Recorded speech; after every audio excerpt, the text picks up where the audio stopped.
ابوبکر صدیق کی حضور صلی اللہ علیہ وسلم کی مماثلت کتنی ہے کہ میرے آقا صلی اللہ علیہ وسلم کی عمر بھی 63 برس، حضرت ابوبکر صدیق کی عمر بھی 63 برس۔ جب حضور کا وصال ہوا سرحان حضرت عائشہ تھی، جب حضرت ابوبکر صدیق کا وصال ہوا سرحان حضرت عائشہ تھی۔ حضور نے بھی وصال کے وقت حکم دیا مسواک کھائی جائے، حضرت ابوبکر صدیق نے بھی وصال کے وقت حکم دیا مسواک کھائی جائے۔ میرے آقا نے بھی حکم دیا مسواک سخت ہے اس کو نرم کیا جائے، ابوبکر صدیق نے بھی حکم دیا مسواک سخت ہے اس کو نرم کیا جائے۔ میرے آقا نے بھی فرمایا تھا جب یہ مسواک نرم کروانا چاہا، حضرت عائشہ صدیقہ نے مسواک کو چبا کے نرم کیا، حضرت ابوبکر صدیق کی مسواک کو حضرت عائشہ نے مسواک کو چبا کے نرم کیا۔ ارے یہاں تک کہ جہاں میرے آقا کا مزاج بنا وہاں حضرت صدیق کا بھی مزاج بنا ہے۔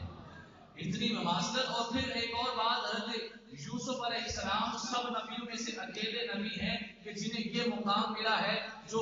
خود بھی نبی ہیں، آپ کے باپ حضرت یعقوب بھی نبی ہیں، آپ کے دادا حضرت اسحاق بھی نبی ہیں، آپ کے پردادا حضرت ابراہیم علیہ السلام بھی نبی ہیں۔ حضرت یوسف علیہ السلام وہ اکیلے نبی ہیں جو خود بھی، آپ کے باپ بھی، آپ کے دادا بھی، آپ کے پردادا بھی، 4 پشتے نبی ہیں۔ اور حضرت ابوبکر صدیق وہ اکیلے صحابی ہیں جو خود بھی صحابی ہیں، آپ کے باپ بھی، آپ کے بیٹے بھی، آپ کے پوتے بھی صحابی ہیں۔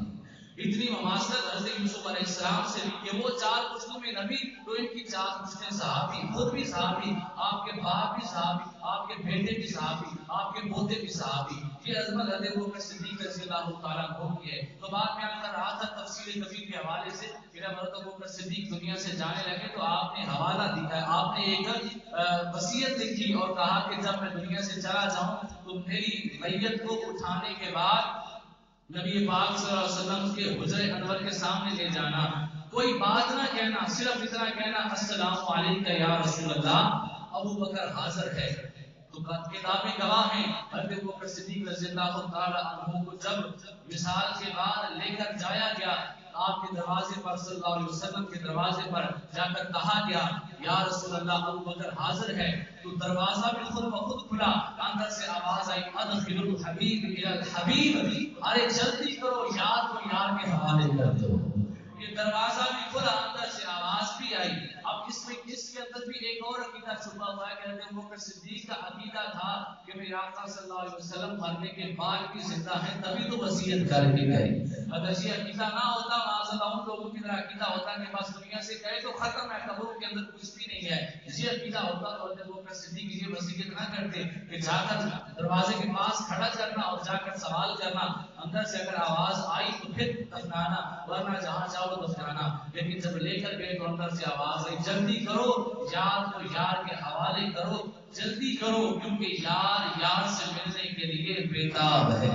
وہ اس کا انتظار کر رہا ہے۔ اچھا، یہ جب میں موازنہ کر رہا تھا حضرت ابوبکر صدیق اور حضرت محمد مصطفیٰ صلی اللہ علیہ وسلم کے وصال کا، تو اس میں ایک بات یہ چھوٹ گئی کہ حضرت ابوبکر صدیق کو بھی وصال کے بعد غسل حضرت مولا علی نے دیا تھا اور میرے آقا کو بھی مولا علی نے دیا تھا۔ اتنی مماثلت حضرت ابوبکر صدیق رضی اللہ تعالیٰ عنہ کو حضور صلی اللہ علیہ وسلم کے ساتھ تھی کہ جتنی عمر حضور کی اتنی عمر ہی آپ کی، جو کچھ حضور صلی اللہ علیہ وسلم نے حاصل کیا، بلکہ یہاں تک کہ حضور صلی اللہ علیہ وسلم کی شہادت بھی، آپ کا دنیا سے جانا بھی، آپ کی وفات بھی زہر کی وجہ سے ہوئی، اور حضرت ابوبکر صدیق رضی اللہ تعالیٰ عنہ کی وفات بھی زہر کی وجہ سے ہوئی۔ اور اس کے اندر 2 روایات ہیں، ایک تو آپ کو آتی ہوگی، دوسری شاید آپ نے نہ سنی ہو۔ ایک یہ ہے کہ غار ثور کے اندر جو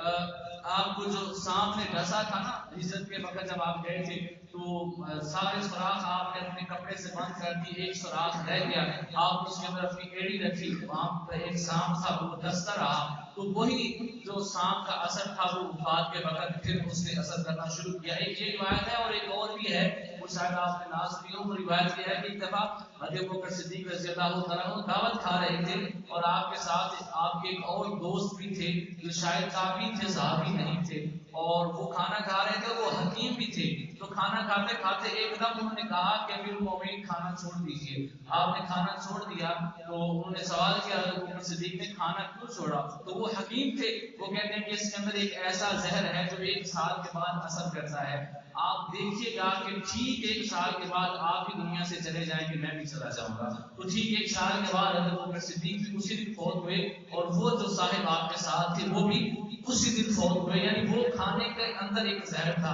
جس کی وجہ سے شہادت ہوئی، اور میرے آقا صلی اللہ علیہ وسلم کو بھی بکری کی دستی کے اندر زہر دیا گیا، یعنی جیسے حضرت ابوبکر صدیق دنیا سے گئے ویسے ہی میرے آقا بھی دنیا سے گئے۔ تو اتنی عظمت حضرت ابوبکر صدیق رضی اللہ تعالیٰ عنہ کی ہے۔ اللہ تعالیٰ کے رسول صلی اللہ علیہ وسلم جب دنیا سے پردہ فرما رہے تھے، اس وقت میرے آقا صلی اللہ علیہ وسلم نے ارشاد فرمایا تھا کہ میں نے دنیا میں جس نے میرے ساتھ جو کچھ بھلائی کی ہے میں نے سب کا بدلہ ادا کر دیا ہے، ایک ابوبکر صدیق ہے جس کا بدلہ میں نے نہیں دیا بلکہ خود رب ذوالجلال دے گا، اس کو اس کی نیکیوں کا بدلہ اللہ ہی دے گا۔ اور پھر ایک اور آپ کی عظمت ایسی ہے کہ جب غزوہ تبوک کے موقع پر میرے آقا صلی اللہ علیہ وسلم نے یہ اعلان فرمایا کہ سب لے کر اپنا مال لے کر آؤ، تو اقبال نے اس واقعے کو بیان کیا ہے، بڑے خوبصورت اشعار ہے، لیکن آپ وقت کی کمی کے لحاظ سے میں آپ کو اشعار نہیں سناتا۔ آپ کو پتا ہے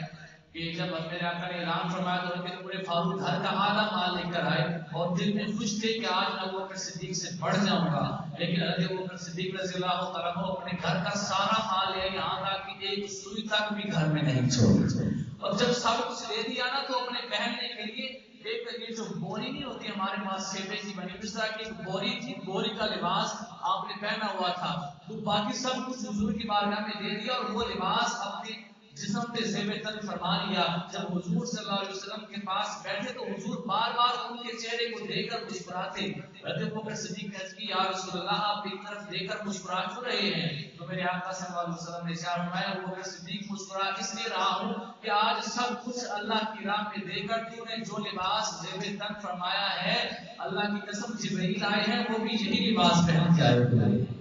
تیرا لباس اللہ کو اتنا پسند آیا فرشتوں کو بھی اللہ نے یہ لباس پہنا دیا۔ تو یہ حضرت ابوبکر صدیق کی عظمت ہے۔ اور ایک دفعہ حضور صلی اللہ علیہ وسلم نے اپنی انگوٹھی دی، حضرت ابوبکر صدیق کو کہا جاؤ اس پہ جا کر لا الہ الا اللہ لکھوا کر لے آؤ۔ حضرت ابوبکر صدیق جب لکھوانے کے لیے بیٹھے نا تو اس سے کہا لکھ لا الہ الا اللہ، اس نے لکھا تو پھر آپ کے عشق کو یہ گوارا نہ ہوا کہ اللہ کا نام ہو اور ساتھ میں رسول کا نام نہ ہو، فرمایا صرف لا الہ الا اللہ نہیں آگے محمد رسول اللہ بھی لکھا۔ جب یہ مکمل کلمہ انگوٹھی پہ لکھ دیا گیا، آپ لے کر حضور صلی اللہ علیہ وسلم کی بارگاہ میں آئے، انگوٹھی پیش کی، میرے آقا صلی اللہ علیہ وسلم نے انگوٹھی دیکھی، کہا ابو بکر میں نے تو لا الہ الا اللہ لکھوانے کو کہا تھا، محمد رسول اللہ کیوں لکھوایا ہے؟ عرض کی یا رسول اللہ میرے عشق سے گوارا نہ ہوا، اللہ کا نام ہو آپ کا نام ساتھ نہ ہو، اس لیے میں نے آپ کا بھی نام ساتھ لکھ دیا۔ اب اگلی بات بڑی ذوق والی ہے، میرے آقا فرماتے ہیں چلو میرا نام تو تم نے لکھ دیا، یہ تو بتاؤ نیچے اپنا نام کیوں لکھا ہے؟ حضرت ابوبکر صدیق عرض کرتے ہیں یا رسول اللہ میں نے تو نہیں لکھا، اتنے میں حضرت جبرائیل علیہ السلام آ گئے، آ کر عرض کی یا رسول اللہ اللہ سلام فرما رہا ہے اور اللہ کہتا ہے کہ میرے حبیب جس طرح ابو بکر کے عشق کو گوارا نہیں ہوا آپ کے نام سے اللہ کا نام جدا کرے، اس نے دونوں کو لکھا ہے، اسی طرح اللہ سے بھی گوارا نہیں ہوا کہ محمد کا نام ہو ابو بکر کا نام ساتھ نہ ہو، اللہ نے ابو بکر صدیق لکھ دیا ہے۔ یہ حضور صلی اللہ علیہ وسلم کے اس عظیم یار کی عظمت ہے کہ جب حضور صلی اللہ علیہ وسلم کا اتنا عشق ان کے اندر تھا تو اللہ بھی ان کا اتنا خیال فرماتا تھا، اتنی ان کی حیا فرماتا تھا۔